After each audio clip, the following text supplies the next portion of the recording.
설화야담에 오신 여러분 환영합니다. 구독과 좋아요 눌러주세요. 오늘의 야담 시작합니다. 옛날 옛적 경상도 어느 고을에 남부러울 것 없이 재물을 쌓아 올린 천석군 최 대감이 살고 있었습니다. 허나 저승사자는 재물이 많다고 봐주는 법이 없지요. 최 대감 역시 병마를 이기지 못하고 세상을 뜨고 말았습니다. 대감의 장례식 날 마당은 문상객들로 발 디딜 틈이 없었습니다. 곡소리가 담장을 넘어가고 있었으나 정작 상주 노릇을 해야 할 첫째 만석과 둘째 칠석의 눈에는 눈물 대신 탐욕이 그득했습니다. 형님, 아버님께서 금고 열쇠를 어디 두셨는지 아시오? 내가 알면 진작 챙겼지. 그나저나 땅 문서는 내 몫인 거 알지? 형들은 아버지가 묻힌 흙이 마르기도 전에 재산 나눌 궁리만 하고 있었습니다. 오직 막내 아들 동석만이 아버지의 관을 부여잡고 목이 쉬어라 울고 있었지요. 동석은 본래 심성이 고와 지나가던 개미 한 마리도 밟지 못하는 위인이었습니다. 형들은 그런 동석을 보며 혀를 찼습니다. 쯔쯔, 저 칠칠 맞은 놈. 울 힘 있으면 금고나 찾지. 형들에게 동석은 아우가 아니라 그저 재산을 나누어야 할 귀찮은 혹덩어리에 불과했습니다. 사무제가 지나고 드디어 유언장이 공개되는 날이었습니다. 집안의 어른들이 모인 자리에서 집사가 떨리는 목소리로 유언장을 읽어 내려갔습니다. 장남 만석에게는 문저 녹답 비옥한 논밭 500마지기와 본가를 물려준다. 차남 칠석에게는 시장통의 상가, 열채와 현금 3,000냥을 물려준다. 형들은 입이 귀에 걸려 서로 눈짓을 교환했습니다. 이제 남은 것은 막내 동석이었습니다. 사람들은 막내에게도 제법 큰 몫이 돌아가리라 생각했습니다. 최 대감이 생전에 막내를 유독 아꼈기 때문이지요. 그리고 막내 동석에게는 뒷마당 계집에 있는 흰개, 백구 한 마리를 물려준다. 이상이다. 순간 사랑방에는 찬물을 끼얹은 듯한 정적이 흘렀습니다. 그러다 형들이 배꼽을 잡고 웃어 젖혔습니다. 푸아하하, 아버님께서도 참, 막내야, 축하한다. 천석군 집안에서 개 한 마리라니, 내 분수에 딱 맞구나. 동석은 믿을 수 없다는 표정으로 뒷마당으로 달려갔습니다. 그곳에는 털이 덥수룩하고 눈곱이 낀 흰개 한 마리가 늘어지게 하품을 하고 있었습니다. 낯선 사람이 와도 짖기는커녕 꼬리조차 흔들지 않는 그저 밥만 축내는 똥개 백구였습니다. 동석은 털썩 주저앉아 백구를 바라보았습니다. 백구야, 아버님께서 어찌하여 나에게 너만 남겨주셨을까? 유산 상속이 끝나자마자 형들은 본색을 드러냈습니다. 형들은 동석이 밥을 먹는 것조차 아까워 눈치를 주더니 급기야 백구를 핑계로 시비를 걸기 시작했습니다. 야, 내 놈 개가 똥을 아무데나 싸서 냄새가 진동을 한다. 밥은 또 얼마나 처먹는지 소가 따로 없다. 형님, 백구는 제가 치우고 제가 덜 먹여서 키우겠습니다. 제발 쫓아내지 마십시오. 동석이 애원했으나 형들은 막무가내였습니다. 시끄럽다. 꼴도 보기 싫으니 당장 그 똥개를 데리고 나가거라. 결국 동석은 옷가지 몇 벌과 백구의 목줄만을 쥔 채 대문 밖으로 내쳐졌습니다. 찬 바람이 쌩쌩 부는 거리, 갈 곳 없는 동석의 옆에는 꼬질꼬질한 백구만이 덩그러니 서 있었습니다. 동석은 한숨을 쉬며 백구의 머리를 쓰다듬었습니다. 백구야, 미안하다. 주인 잘못 만나 너까지 고생이구나. 그래도 우리 둘뿐이니 서로 의지하며 살아보자꾸나. 백구는 동석의 손길에 귀찮다는 듯 몸을 부르르 떨더니 다시 터덜터덜 앞장서 걷기 시작했습니다. 가진 돈 한 푼 없는 동석이 향한 곳은 마을 외곽 산기슭에 있는 버려진 초가집이었습니다. 그곳은 예전에 일가족이 몰살당해 귀신이 나온다는 소문이 돌아 아무도 얼씬거리지 않는 흉가였습니다. 으스스하구나. 그래도 비를 피하려면 어쩔 수 없지. 마당에는 잡초가 무성하고 방문은 덜렁거렸습니다. 동석은 무서움을 달래려 부지런히 청소를 하고 깨진 아궁이에 불을 지폈습니다. 해가 지고 어둠이 깔리자 흉가는 더욱 기괴한 분위기를 풍겼습니다. 우웅끼. 어디선가 여인의 울음소리 같은 바람소리가 들리고 창호지 문이 저절로 덜컹거렸습니다. 동석은 공포에 질려 이불을 머리 끝까지 뒤집었었습니다. 옆에 눈대꾸는 세상 모르고 코를 골며 자고 있었습니다. 아이고, 저 녀석은 태평하기도 하지. 귀신이 잡아가도 모르겠구나. 동석이 그렇게 생각하며 눈을 감으려던 찰나였습니다. 갑자기 코를 골던 백구가 벌떡 일어났습니다. 늘어져 있던 귀가 쫑긋 서고 흐리멍덩하던 눈빛이 맹수처럼 형형하게 빛났습니다. 백구는 닫힌 방문을 향해 낮게 으르렁거리는 소리를 내기 시작했습니다. 크르르르. 동석은 깜짝 놀라 이불을 걷어냈습니다. 백구야, 왜 그러니? 밖에 누구라도 왔니? 하지만 백구는 동석의 말도 들리지 않는다는 듯 방문을 박차고 마당으로 뛰어나갔습니다. 동석도 엉겁결에 백구를 따라 나갔습니다. 마당에는 아무도 없었습니다. 오직 차가운 달빛만이 잡초 위를 비추고 있었지요. 그런데 백구의 행동이 기이했습니다. 백구는 허공의 한 지점을 노려보며 털을 곤두세우고 있었습니다. 마치 누군가 그곳에 서 있는 것처럼 말이지요. 강. 백구가 허공을 향해 맹렬하게 지저댔습니다. 그 소리가 어찌나 우렁찬지 산 전체가 울릴 지경이었습니다. 그리고는 갑자기 허공을 향해 몸을 날려 무언가를 물어뜯는 신용을 했습니다. 동석의 눈에는 보이지 않았으나 백구는 분명 무언가와 치열하게 싸우고 있었습니다. 백구의 이빨이 허공을 가를 때마다 기분 나쁜 검은 연기가 피어오르다 흩어지는 듯 했습니다. 저게 대체 무슨... 동석은 다리가 후들거려 주저앉고 말았습니다. 백구는 밤새도록 마당을 뛰어다니며 보이지 않는 적들과 싸웠습니다. 이윽고 새벽 딸기 울자 백구는 거친 숨을 몰아쉬며 자리에 주저앉았습니다. 신기하게도 밤새 흉가를 짓누르던 무겁고 음산한 기운이 씻은 듯이 사라져 있었습니다. 백구는 혀를 길게 빼고 동석을 한 번 쓱 쳐다보더니 다시 예의 그 게으른 똥개로 돌아와 마루 밑으로 들어가 잠을 청했습니다. 동석은 멍하니 떠오르는 아침 해를 바라보았습니다. 아버지가 남겨주신 이 개가 단순한 똥개가 아닐지도 모른다는 생각이 처음으로 들었습니다. 동석은 백구 덕분에 흉가에서 무사히 첫 밤을 보냈지만 당장 입에 풀칠할 것이 걱정이었습니다. 백구야, 밥값이라도 하려면 산에 가서 나물이라도 캐야겠다. 가자. 동석은 지게를 지고 산으로 향했습니다. 백구는 귀찮다는 듯 하품을 쩍 하더니 느릿느릿 동석의 뒤를 따랐지요.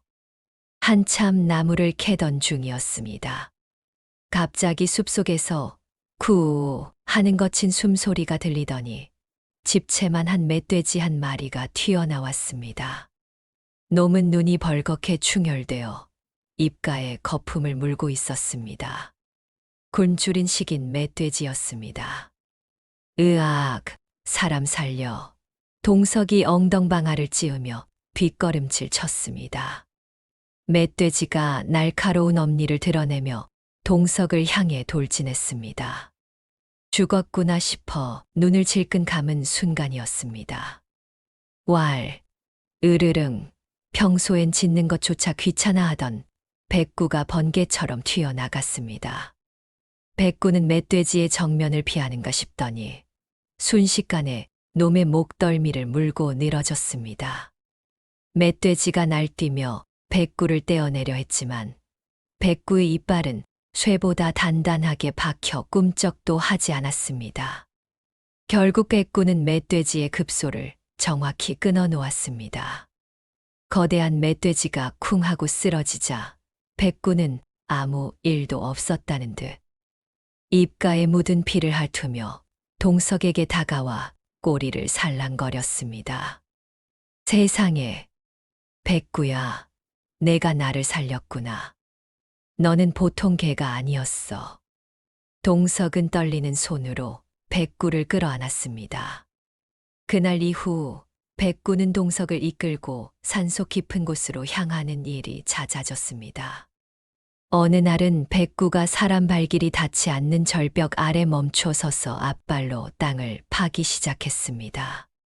왜 그러니? 거기에 뭐라도 있니? 동석이 다가가 흙을 파보니 놀랍게도 그곳에는 사람 형상을 한 굵직한 산삼이 묻혀 있었습니다. 그것도 한두 뿌리가 아니었습니다. 이건 100년 묵은 천종산삼이 아니냐. 신받다. 동석의 외침이 산을 울렸습니다. 동석은 산삼을 팔아 큰 돈을 마련했습니다. 그는 흉가를 수리하여 번듯한 기와집으로 만들고 작은 밭도 샀습니다. 마을 사람들은 수군거렸습니다. 그 집 개가 산신령이 보낸 개라더라. 주인을 부자로 만들었다네. 쫓겨났던 막내 동석은 이제 남부럽지 않은 살림을 꾸리게 되었습니다. 하지만 그는 거만해지지 않고 가장 좋은 고기를 사서 백구의 밥그릇에 제일 먼저 채워주었습니다. 반면 백구를 내쫓은 형들의 집에는 검은 그림자가 들이우기 시작했습니다. 백구가 사라지자 집안을 지키던 결계가 깨져버린 것입니다. 어느 날 밤 첫째 만석의 곳간에 원인 모를 불이 났습니다. 불이야, 내 쌀, 내 비단, 하인들이 물을 길어 날랐지만 불길은 요상하게도 쌀가마니만 골라 태우고 꺼졌습니다. 둘째 칠석도 무사하지 못했습니다. 밤마다 가위에 눌려 헛것을 보더니 급기야 멀쩡하던 소들이 거품을 물고 쓰러지기 시작했습니다. 아이고, 이게 무슨 변고야. 아버님 돌아가시자마자 집안이 풍비박산 나게 생겼네. 형들은 서로를 탓하며 싸움박질을 해댔고 집안에는 하루도 조용할 날이 없었습니다. 견디다 못한 형들은 용하다는 무당을 불러 굿판을 벌였습니다. 무당은 대문 들어서자마자 방울을 떨며 소리쳤습니다. 이 미련한 놈들아, 복을 제 발로 차버렸구나. 네, 그게 무슨 말씀이십니까? 이 집터는 본래 도깨비 터라 기가 세다. 그동안은 영물인 흰 개가 떡하니 버티고 앉아 애군을 막아주었거늘 그 개를 내쫓았으니 온갖 잡휘가 제 집인 양 들이닥친 개지. 형들은 그제야 아차 싶었습니다. 아버지가 왜 막내에게 백구를 주었는지 그 깊은 뜻을 이제야 알게 된 것입니다. 하지만 형들은 후회 대신 막내를 향한 증오를 불태웠습니다. 그 똥개가 그런 영물이었다니. 막내 놈이 우리를 망하게 하려고 일부러 개를 데리고 나간 게 분명해. 형들의 눈은 질투와 도끼로 벌겋게 충혈되었습니다. 동석의 집은 평화롭기 그지없었습니다. 백구야, 많이 먹어라. 내 덕분에 내가 호강하는구나. 동석은 닭을 삶아 살코기는 발라 백구에게 주고 자신은 국물에 밥을 말아 먹으면서도 싱글벙글했습니다. 백구는 배불리 먹고 동석의 무릎을 베고 누웠습니다. 동석은 백구의 털을 빗겨주며 중얼거렸습니다. 형님들도 욕심을 좀 버리시면 좋을 텐데. 백구야, 너는 알지? 사람보다 내가 훨씬 낫다는 걸. 백구는 동석의 손길을 느끼며 스르르 눈을 감았습니다. 비록 말은 통하지 않았지만 두 사람 사이에는 피를 나눈 가족보다 더 진한 정이 흐르고 있었습니다. 그것은 폭풍이 몰아치기 전 가장 따뜻하고 행복한 시간이었습니다. 형들은 백구를 다시 빼앗아 오려 했으나 마을 사람들의 눈이 무서워 억지로 뺏을 수는 없었습니다. 이에 형들은 무서운 음모를 꾸몄습니다. 막내 놈을 없애버리면 그 재산과 개가 다시 우리 것이 되지 않겠느냐. 형들은 돈을 싸들고 음지로 숨어든 사악한 흑주술사를 찾아갔습니다. 돈은 얼마든지 줄 테니 막내 놈에게 살을 날려주시오.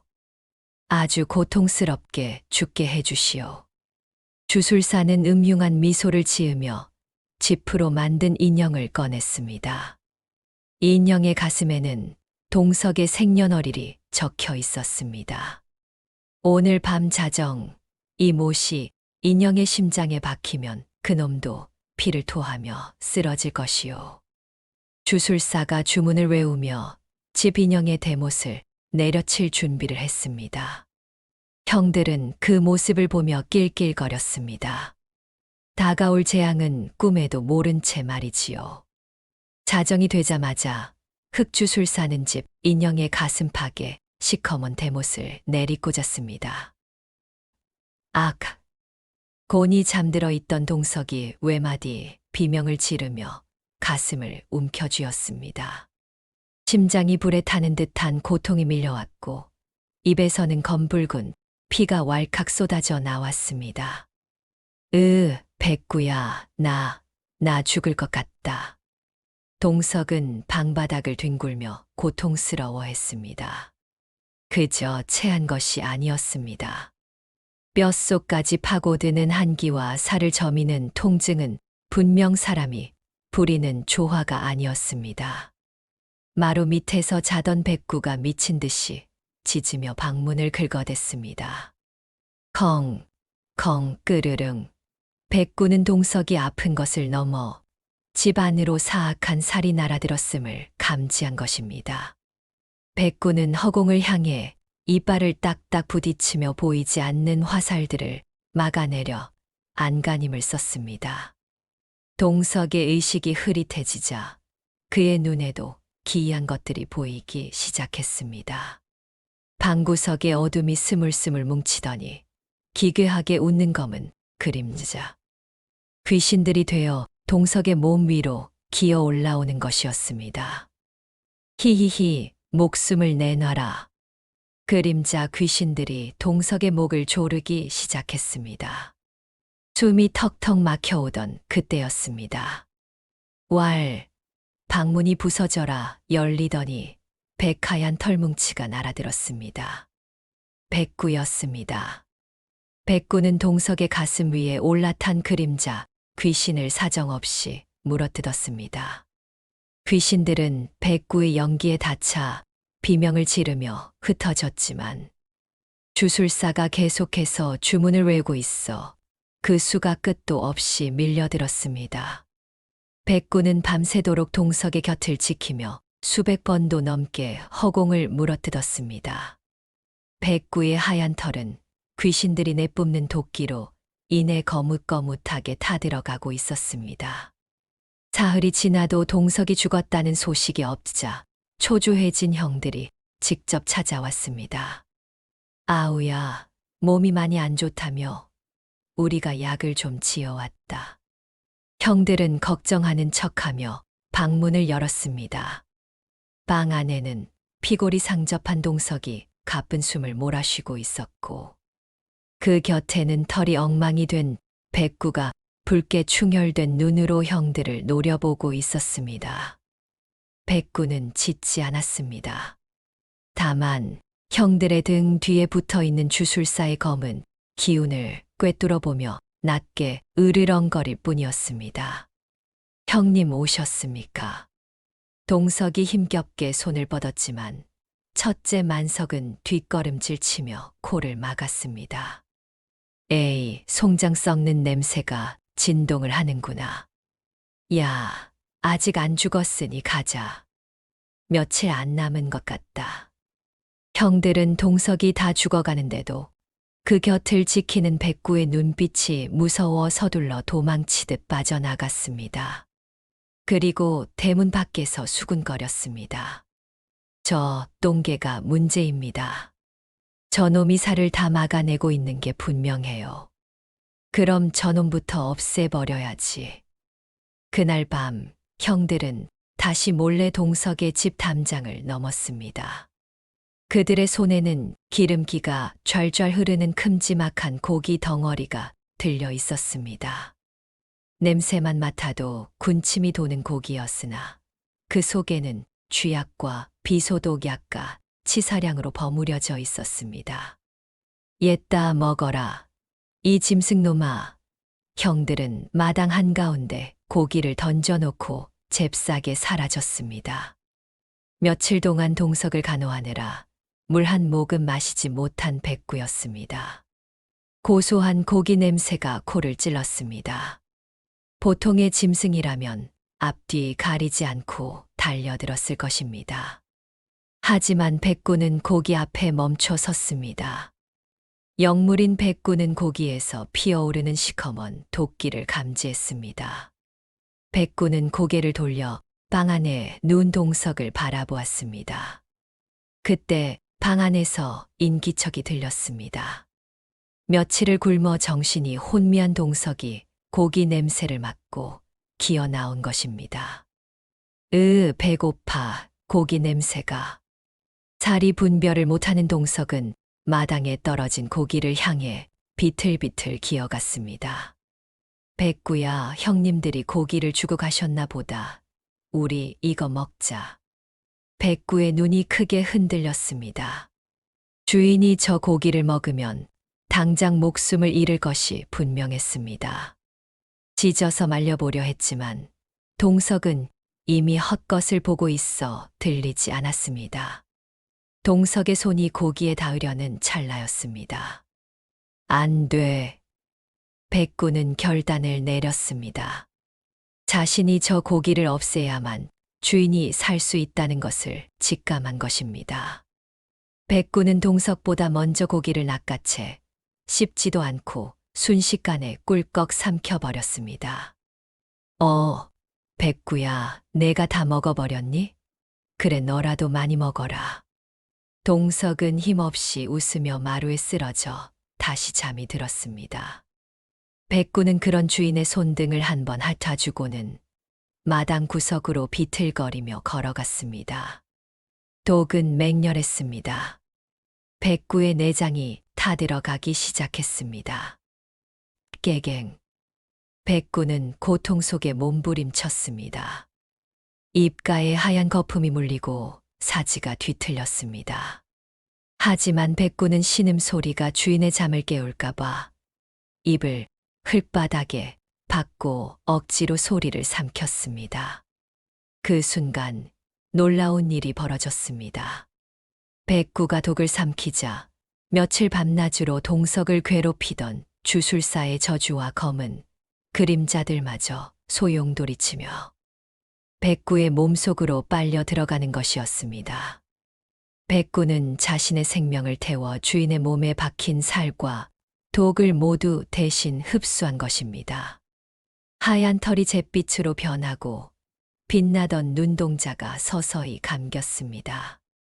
백구는 마지막 힘을 짜내어 동석이 누워있는 방문 쪽으로 머리를 두고 쓰러졌습니다. 죽어서도 주인을 지키겠다는 듯이 말이지요. 이튿날 아침 동석은 개운해진 몸으로 눈을 떴습니다. 씻은 듯이 몸이 가벼웠습니다. 백구야, 나 다 나았다. 백구야?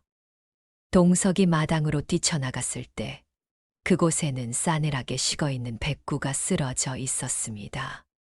백구야, 안 돼. 일어나. 제발 눈 좀 떠봐. 동석의 처절한 울음소리가 아침 하늘을 찢어 놓았습니다.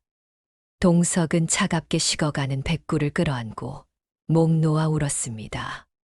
백구야, 나 같은 못난 주인 만나 고기 한 점 마음 편히 못 먹고 가는구나. 동석은 백구를 차마 땅에 묻을 수가 없었습니다. 그는 대야에 따뜻한 물을 받아와 백구의 입가에 묻은 거품과 흙먼지를 정성스레 닦아 주었습니다. 동석의 뜨거운 눈물이 뚝뚝 떨어져 백구의 콧등을 적셨습니다. 그때였습니다. 죽은 줄 알았던 백구의 몸이 펄떡하고 경련을 일으켰습니다. 허헉, 컹. 백구가 갑자기 입을 벌리더니 뱃속에 있던 시커먼 덩어리를 토해내기 시작했습니다. 그것은 백구가 삼켰던 독고기와 그동안 빨아들였던 검은 저주의 기운이 뒤엉킨 끔찍한 오물덩어리였습니다. 놀랍게도 도끼를 다 개워내자 잿빛으로 죽어가던 백구의 털에서 다시금 은은한 광채가 돌기 시작했습니다. 백구는 일반 짐승이 아닌 귀신을 쫓는 삽살개의 피를 이어받은 영물이었기에 그 강력한 독조차 이겨내고 스스로 정화해낸 것입니다. 백구야, 살아있었구나. 백구가 힘겹게 눈을 떠 동석을 바라보며 꼬리를 살랑거렸습니다. 백구가 깨어남과 동시에 마당에 고여있던 그 검은 토사물들이 하늘로 솟구치더니 붉은 화살이 되어 어딘가로 날아갔습니다. 저주는 사라지지 않고 그것을 보낸 주인에게로 되돌아가는 법이기 때문입니다. 같은 시각 형들의 집에서는 굿판이 한창이었습니다. 이제 곧 막내 놈이 죽었다는 소식이 올 게다. 으하하. 형들과 주술사가 술잔을 부딪히며 축배를 들려던 찰나였습니다. 갑자기 맑던 하늘에서 벼락이 치더니 백구의 몸에서 나온 붉은 기운이 주술사의 재단을 강타했습니다. 으악, 살이 역류했다. 반사다. 주술사는 피를 한 바가지나 토하며 그 자리에서 고꾸라졌습니다. 영물인 백구가 막아낸 저주가 몇 대로 증폭되어 주술사에게 되돌아온 것입니다.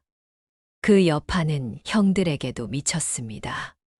아이고, 배야, 아이고, 머리야. 형들은 갑자기 온몸에 알 수 없는 종기가 돋아나고 뼈가 뒤틀리는 고통의 바닥을 굴렀습니다. 재앙은 거기서 그치지 않았습니다. 저주의 기운이 집안을 덮치자 멀쩡하던 기둥이 무너지고 곳간에 불이 붙었습니다. 불이야, 내 돈, 내 땅 문서. 형들이 아픈 몸을 이끌고 불을 끄려 했지만 불길은 집과 재산을 모조리 집어삼키고 나서야 꺼졌습니다. 하룻밤 사이에 그 많던 재산이 잿더미가 되고 형들은 알거지가 되고 만 것입니다. 모든 것이 제자리를 찾았습니다.